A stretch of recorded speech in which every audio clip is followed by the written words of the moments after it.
I think a really important attribute of leadership, and one that was really demonstrated and modelled really well by Jesus, is the ability to what I call empty yourself.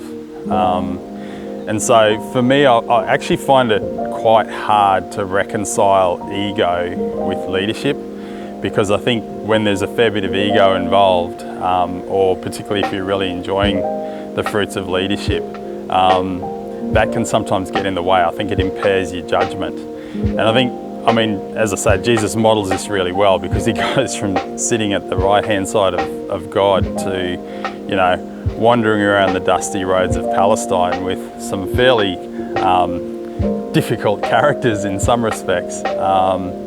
And you can see how he's emptied himself, and just, there's no ego about that. There's no sense of, there's one occasion where he looks up in heaven and kind of goes, how much longer does this go on for?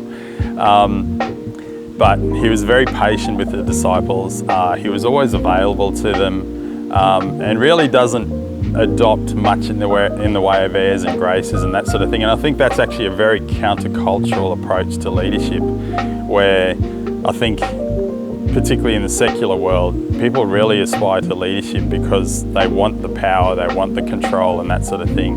Whereas once you've emptied yourself, it really doesn't become about you. It's really about what does God want me to do, and what's in front of me, and how do I respond to that, and how do I react with that. So it's something I try and remind myself every day is, what am I doing this for? Where's the ego in this? Because I think ultimately you want to be able to get in front of God one day and say, I tried as much as possible to lead in a way that was good for your kingdom and not for Andrew Green.